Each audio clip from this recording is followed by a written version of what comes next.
Okay guys, so in this video, I'm gonna look at a curtsy lunge and we'll talk about that specifically. I had a question from Jennifer about getting a reminder of how to know her supporting leg is in the right position.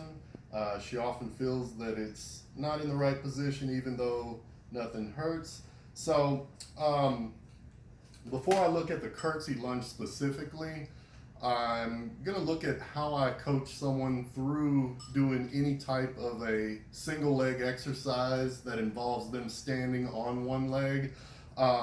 Usually, what I'd like to start with is them upright, standing up on one leg to ensure that everything is lined up properly. In other words, that the knee is over the ankle and the hip is over the knee and everything is in optimal alignment, and then from there fold things up into a lunge position where everything's bent,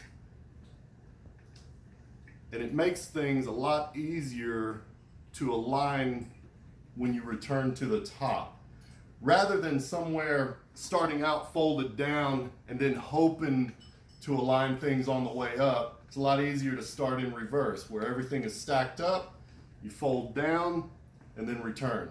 Okay, so first thing when you're doing a lunge, what I would recommend to ensure that you are entirely stacked on that supporting leg, shift all of your weight to that side. So now I'm standing entirely on my right foot.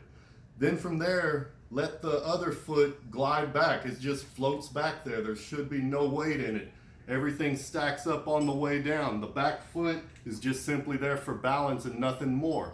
The common problem I see is that people don't stack themselves entirely on that one leg before they start to descend, and what you end up with is almost falling onto the back foot, and now I have more weight in the back than in the front, and so I'm working this leg where the intention of the exercise was to work this leg that I'm on.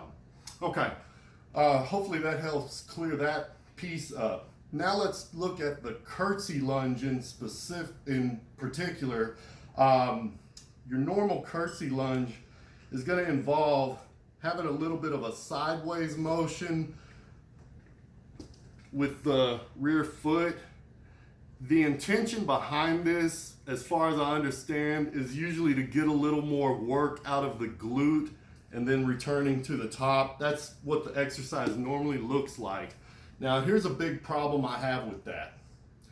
The intention is to work some additional muscles in the glute and the hip. However, there's a risk versus reward piece that we have to really consider.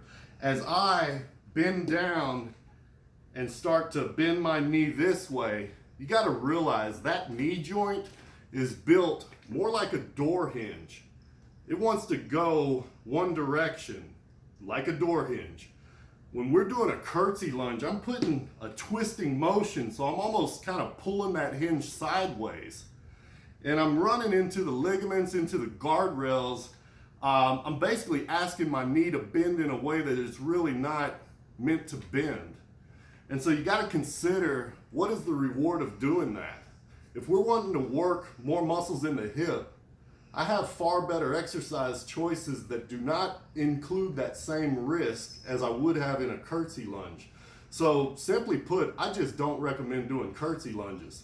I think they're not worth the risk to the knee. I think that over time it probably causes unnecessary wear and tear. And the whole reason why I went through the beginning phases of coaching and cueing lunges the way that I do is to minimize any risk to the knee whatsoever. So at any rate, that's my opinion of the curtsy lunge. I would simply replace it with a reverse lunge, which is the lunge that I demonstrated in the beginning. So normally if I'm doing lunges, it's going to be that reverse lunge fashion, but that's usually it. So at any rate, that's my opinion on that. Hopefully that helps clear up any confusion. If you have any other questions, feel free to ask.